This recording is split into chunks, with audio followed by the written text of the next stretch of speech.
This is supposed to be the most exciting time of the year.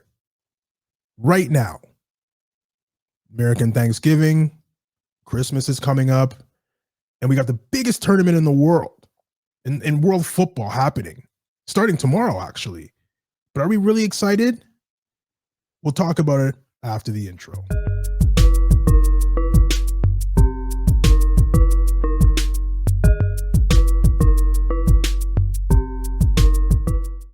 So guys, the World Cup, football's biggest prize, the prize that makes you a legend in world football if you have the other accolades to go along with it, the Champions League, the league titles, the scoring titles, the Ballon d'Ors. You need a World Cup to cement your place as one of the greatest to ever do it.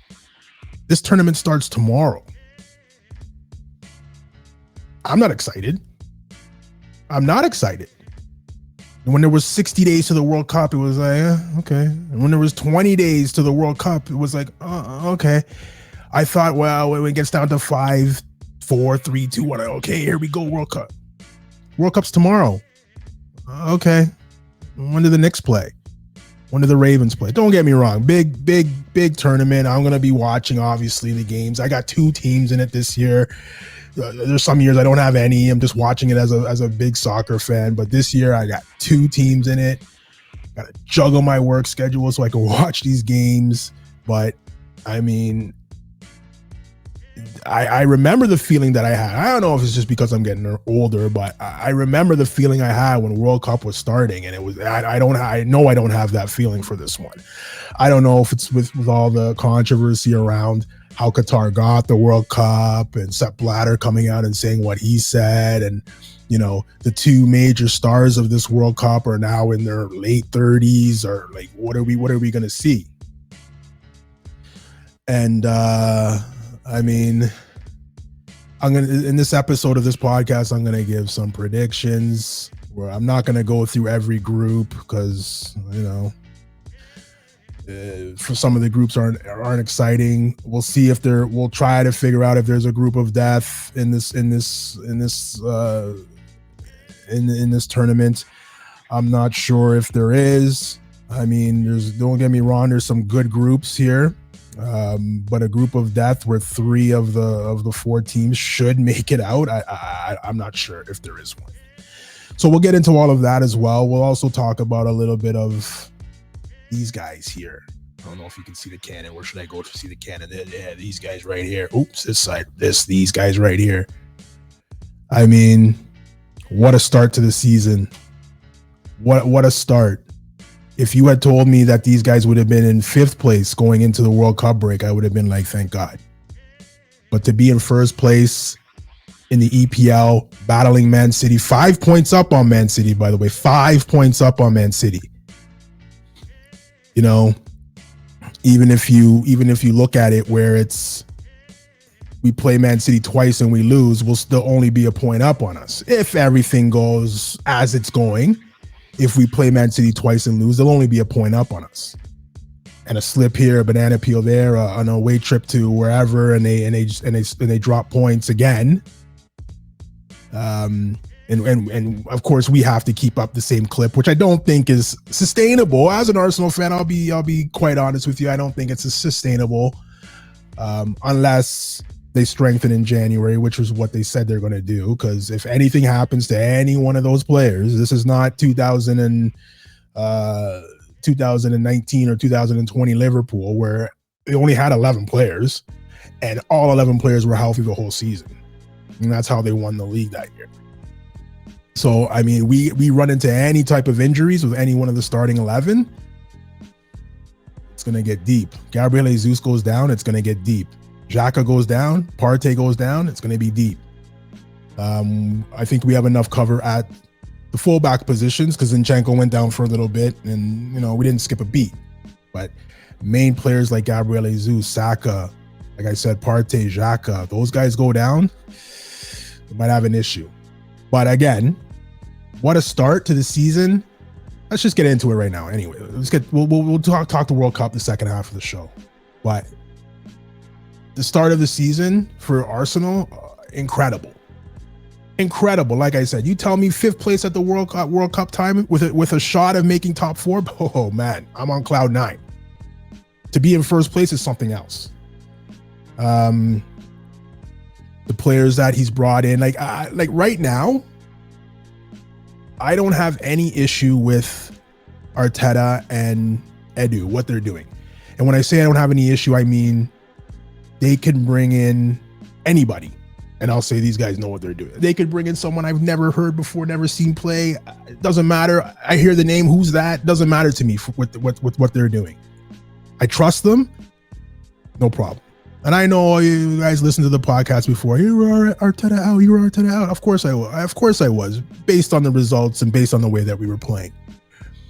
But you have to understand, and I always say this, and I didn't even follow my own, principles and rules. When a new coach comes into a new team, you got to evaluate the players.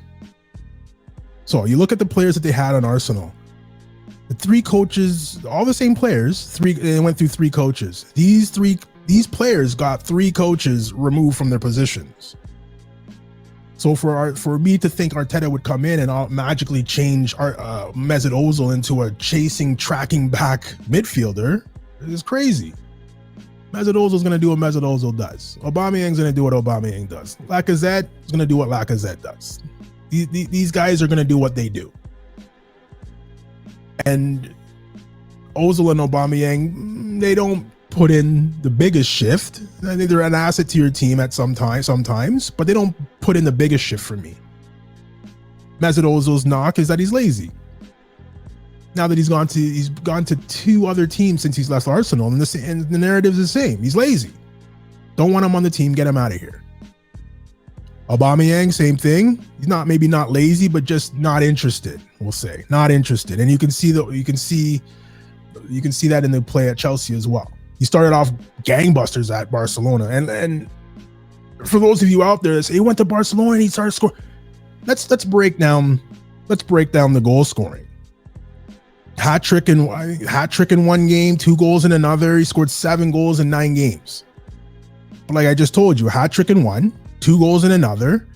So out of the 9 games that he's played, 5 of his goals come in 2 games. So what was he doing in the other 6 or the other 7? You know what I'm saying? He scored 1, and maybe okay. What was he doing in the other 4? Look at my haircut. I got a nice haircut. It's all. Look at the star I haven't shaved into my. Oh, I got another tattoo. Did you see? That's what we get there. That's what we get with Aubameyang. So for Arteta to say good riddance, and I know I'm not going to recap everything about what happened with them. I'm not going to do that. If you don't know what happened, go watch All or Nothing Arsenal. A great watch. Even if you're not an Arsenal fan, I'm an Arsenal fan, and I watched the Spurs one, so you can go watch the Arsenal one. It doesn't matter. Just to see the backroom stuff with the Arsenal. But getting back to the positive note of this squad, I mean, World Cup comes at the wrong time for me and this team, but I mean, we want to keep this momentum going. You know, Odegaard is on fire. Martinelli's on fire. Gabriel Jesus is a workhorse. He's on fire. Partey's probably playing the best I've seen him in an Arsenal jersey. That's the Partey I thought we were getting from Atletico, but injuries curtailed a little bit of his start. But this is the Thomas Partey that I know, the captain of the Ghana national team. That's the Partey I know. This guy that's playing right now, scoring goals from outside the 18, putting in a shift. That's the guy I know. And Xhaka, well, as much as I was Arteta out, I was Xhaka in for me until the whole jersey thing and the captain and throwing that away. I mean, any fan of a team that sees their captain rip off the armband and throw it and take off the jersey while he's walking off and throw it, I mean, you're not going to be a real fan favorite of that guy. But I was still, even after I got over that a couple of months later, I got over it and I said, Xhaka's the kind of guy we need. We need a Xhaka.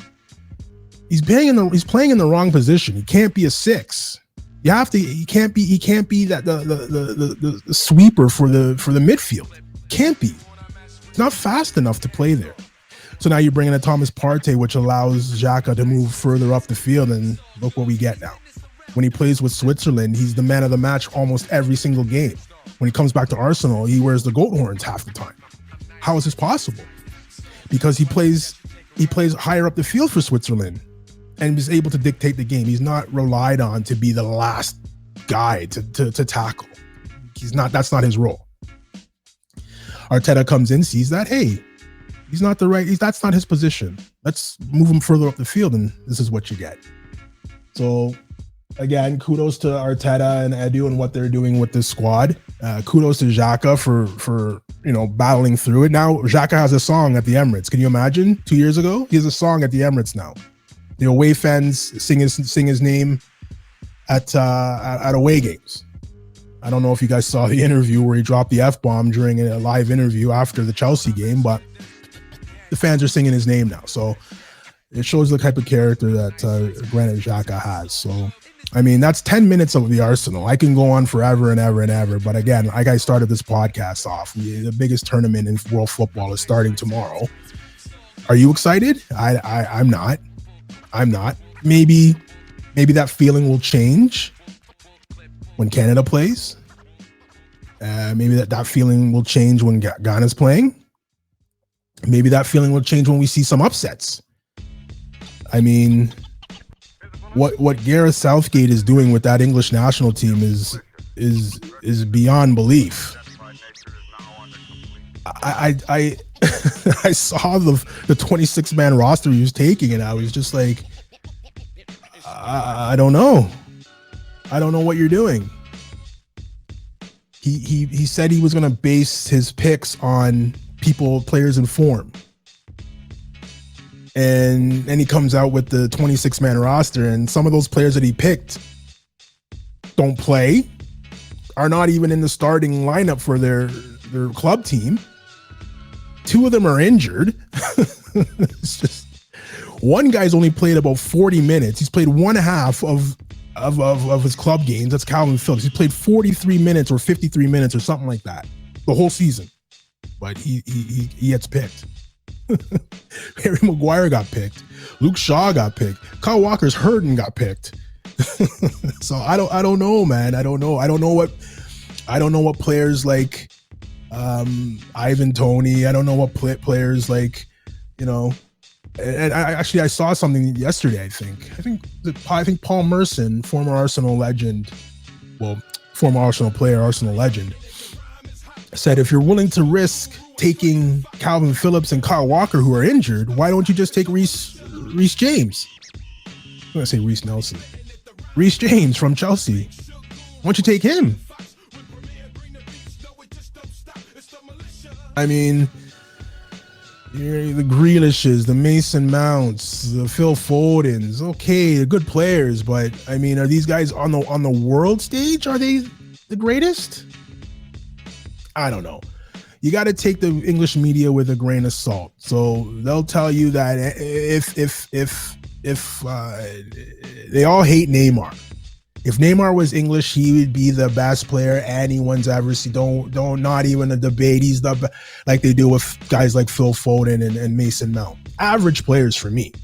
I mean, they're better than me. Of course, they're better than me. I'm not here being bitter Billy or anything like that. They're average players to me. There's better players than those guys in the world. Okay, there's better players, and everyone can. You can make that argument with every player. But for me, watching English like I watched English, and the way that they talk about these guys, you would think you were getting a combination of Pele and Maradona in one player together. And for me, they're average. These guys aren't the type of players that can lead their club team anywhere. When you're talking about super duper players, you're talking about the Ronaldos and the Messis. And I know those guys aren't born every day. I get it, but we have to stop. We have to start bandying about the word legend and great and this and that, and just call players what they are. You want to call Messi a legend? I can't. I'm not going to argue with you. You want to call Ronaldo a legend? I'm not going to argue with you. You want to call Phil Foden a legend? I have a problem with that. I'm not being a hater. He's not a legend. Grealish is not going to turn out to be an English legend. Okay.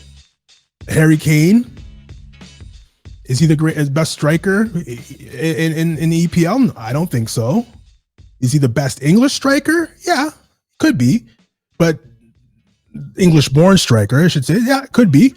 But that's not the best striker in the world. I was having this argument with somebody at work, and we were talking about the EPL and this and that in English, or maybe it was one of the group chats. But you have a league, the best league in the world is the EPL. And we can argue if you want, but there's no argument. It's the best league in the world. And the best players in it aren't English. The best players, the best coaches in that league aren't English. All the English coaches are in the championship or lower leagues. Graham Souness came out and said, the guy who took over for Graham Potter at Brighton, De Zerbi, he doesn't understand the English game. He doesn't know the English game. He doesn't know this. He doesn't know. And it's just I'm looking at this guy laughing at him because A, he's a moron. B, the English game that the English game that you're calling the English game in the EPL has been dominated by a German, a Frenchman, a Scotsman, and a Spaniard for the last, and a Portuguese for the last 20 years. The English game. The English game that I remember back in the day when I was coming up was hoof it up. This is everybody, when you used to, even you guys listening right now, you remember when they said English game, hoof it up the field, chase after it. Hoof it up the field, chase after it, run over a guy, knee-high tackle, let's play, get on with it, get stuck in, son, get on with it. That was the English game. Then, Alex Ferguson came in, then Arsene Wenger came in and changed the dynamic of that. Mourinho came in after that, changed the dynamic. Then, as much as I don't like Guardiola, he came in and bought his way to championships, but he played a certain way. And then Jurgen Klopp came in. So this English mentality of it's an English game. It's gotta be. Like I said, best players in the league aren't English. Best striker in the league is in English. Best midfielder in the league is in English. Best coaches in the league are in English. So how much of an English game is it now? You want to call it an English game, you can call it the English game. But I mean, that's a side note. We can talk about that another time. But that English national team, I don't know, man. Will they get out of their group? They should. I think Iran, Wales, and who's in that group? Iran, Wales, and USA. How could I forget USA? They should make it out of that group. Might be tough. Teams are going to give them a good run. Might be tough, depending on who he plays. Southgate I'm talking about, but I mean, I would, like Kevin Keegan said, I would love it. And you can fill in the blank. I would love it if you fill in the blank. Group. We'll just go through the groups. I'm not going to go, again, I said I'm not going to go through the groups. I'll just tell you who's in what group or who I think is going to win the group. And then we'll go on from there. I'll give you two predictions. I'll give you one prediction at the end of the show that I think might happen. I was talking to Steve Spano last night, asking me when's the podcast coming on? So you know what? I'll do one today, and I gave him my prediction, and he looked at me funny, and I'll give you guys that prediction as well. So that was Group A. Group A is Qatar, Ecuador, Senegal, Netherlands. I mean, Netherlands and Senegal should make it out of there, we would think. Group B, England, Iran, USA, and Wales. I don't know. England should make it out of the group. But again, like I said a couple of seconds early, I would love it if you fill in the blank. Group C, Argentina, Saudi Arabia, Mexico, Poland. Messi's going to win the World Cup, by the way. As much as you guys think that this isn't rigged and fixed and all of that, it is. So we can talk about that another show as well. As we go through the World Cup, we can talk about that show. We can talk about that outcome. Group D, France, Australia, Denmark, Tunisia. I don't have to give you much there. Spain, Costa Rica, Germany, and Japan. Japan, Germany, Spain. Costa Rica is going to cause problems as well. Maybe that's the group of death. Maybe Group E. Group F, Belgium, Canada, Morocco, Croatia. We'll come back to that group. Brazil, Serbia, Switzerland, Cameroon round off Group G. And the last group, Portugal, Ghana, Uruguay, South Korea. That could be the group of death. Not just because Ghana's in it. Uruguay is a pretty strong South American team. South Korea, you got to watch out for him and Son. Portugal, obviously, and the Brazil of Africa, Ghana, the Black Stars, are also in that group. So that could be the group of death, actually.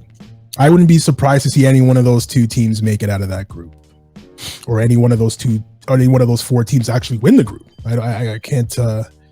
I can actually see that. So we'll rewind back now to Group F, and my prediction for Group F for I have a horse in that group, and that's Canada.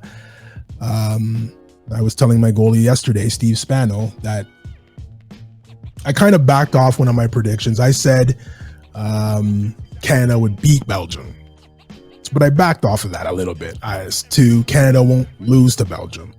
So now I have a draw or a win. For some reason, anytime I think about that first game, I see 1-0 to Canada. And you're looking at me, De Bruyne, Lukaku, Mertens, this guy, that guy, Hazard, I know. But Belgium does Belgium things. This is the and Tielemans and all those guys. This is I think the swan song for this group of Belgian players. I think we said that last time at the Euros as well. But this is it. I think this is it. This is the time where you have your most influential and most important players playing their best football of their careers. Is right now. Kevin De Bruyne is the best midfielder in the EPL. You can tell me the world if you want, and I'll sit there and say, I could see why you say that. Lukaku, just a big, strong guy. Looks like he went back to Italy and found his form. I know he's been injured for a little bit, but it looks like he's found a little bit of his form back. Maybe that combination, can come to the forefront. And they got players everywhere on that field. I get it. I understand. Reggie, you're crazy. How can Belgium not beat Canada? I get it. But every time I close my eyes and I see that game, I see 1-0 Canada. So I don't know. But I backed off. Like I said, I backed off that, and I said Canada won't lose. So they can get a draw. If Belgium scores 2 goals, I think Canada loses. If Belgium only scores 1 goal, I think Canada can nick a goal. I think Canada can nick a goal. And if Tomori was playing at the back for Canada, I would say 1-0. But man, you make your bed, you lay in it. You wanted to represent England. For some reason, Southgate doesn't pick you. What do you want me to do? You had your opportunity to either play on a team that you would never come off the field in a World Cup, or you can watch it on the couch and hope that he gets fired and another coach comes in and sees how good you are. So, I mean, and I was one of these guys as well. Everyone was out there, Tomori for Canada, we go get it. The guy doesn't want to play for Canada. It's not that we don't want to bring him in. He doesn't want to play for Canada. He wants to play for England. So, there you go. So, don't get me wrong, Belgium should come out of that group. But the rest of it, can Canada beat Morocco? Why not? Can Canada beat Croatia? Why not? It's going to be difficult. I don't think they're going to go 3-0 in the group. But in every World Cup, there's surprises. And I think for us, this is probably going to be one of the surprises of the first round or the group stage. is Canada gets a result against Belgium. What they do after that, how they ride the momentum and what they do after that, I don't know. Because I know for a fact John Herman's going to have them ready. I don't think there's going to be a slow start in the books there. I think they're going to go after it. You have the momentum and the knowledge that you're going to be in the next World Cup as well. I believe that I can't remember if 2026 you have to qualify the host team. I can't remember if it was like that. But if it's not like that, then you have the confidence and the knowledge that you're going to be in the next one as well. Nobody gives you a chance, and that's the most dangerous part for Belgium. No one gives Canada a chance. Yeah, you're going to get slapped 5-0, 6-0, 7-0. You're going to get destroyed. Lukaku's going to murder these guys. Blah, blah, blah, blah. Nothing to lose. We're supposed to lose 7-0. Nothing to lose. Nothing to lose. So hopefully they can get out there and get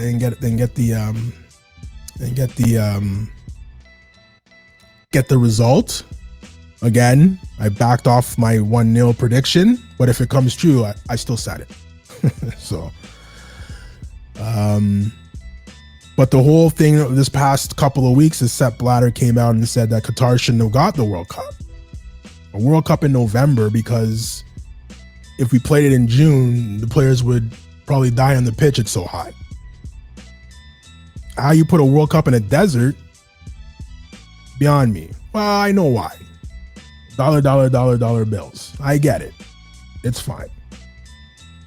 It's like that. We all know FIFA's the most corrupt organization out there. We know this. They take money. All the guys take money. UEFA takes money. FIFA takes. We all know that.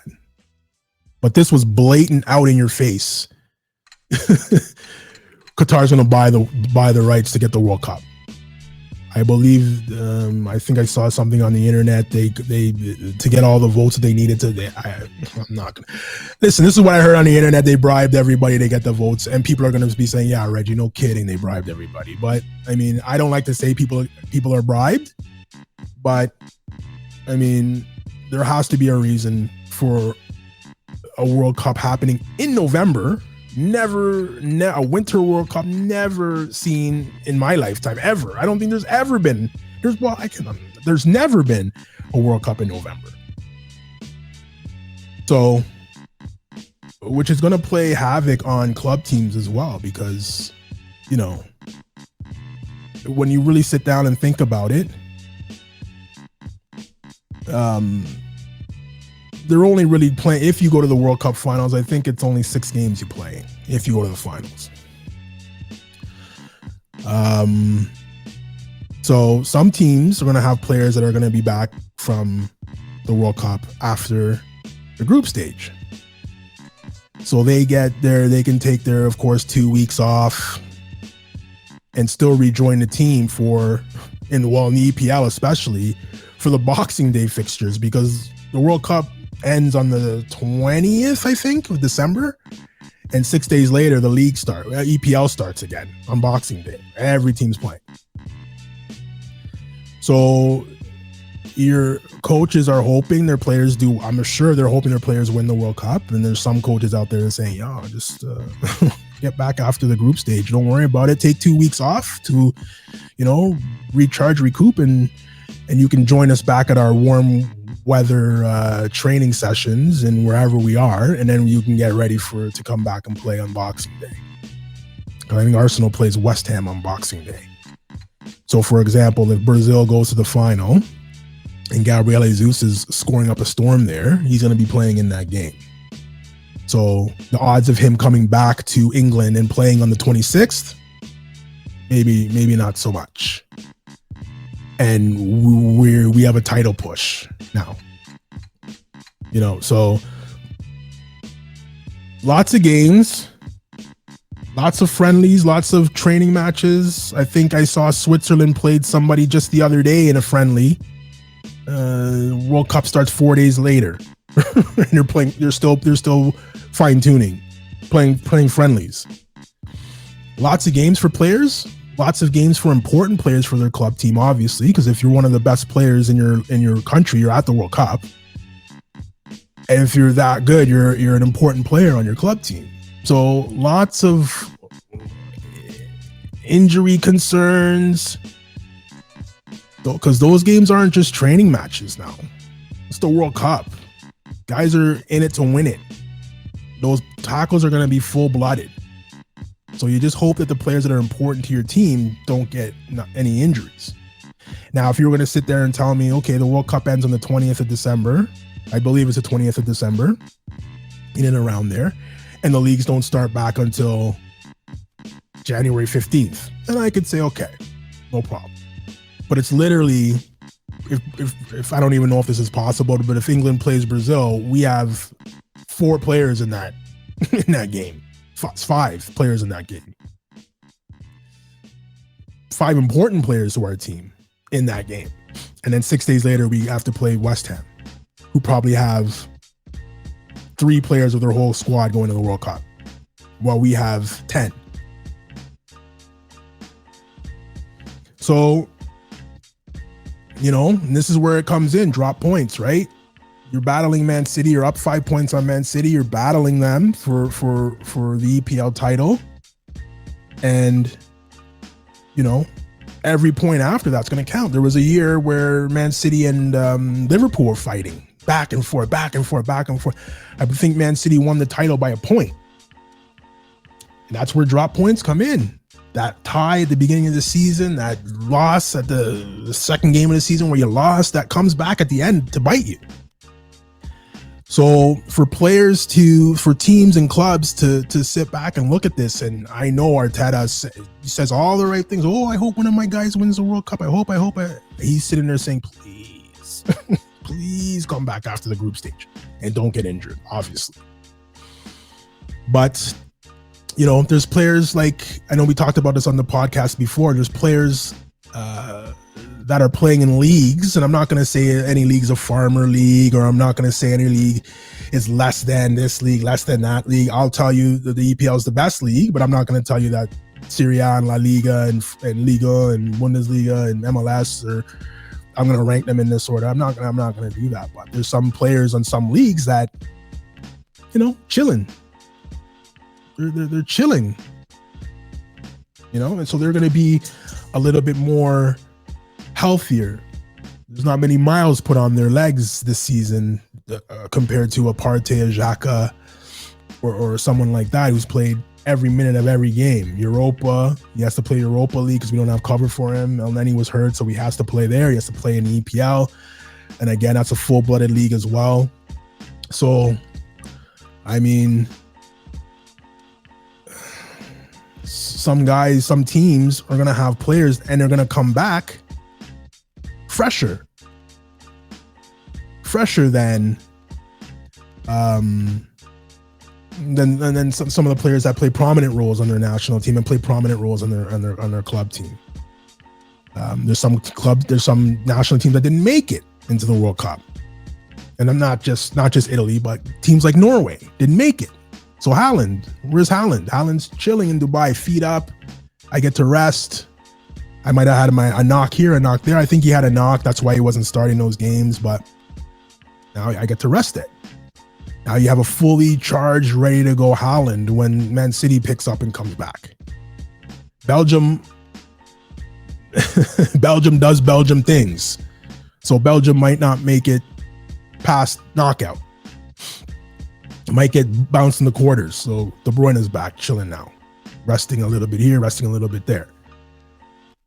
Right? So it all depends on what teams make it where, how far, for me to see what teams are going to actually succeed in the club aspect of it. Like I said, I don't know if it can happen, but like I said, if Brazil meets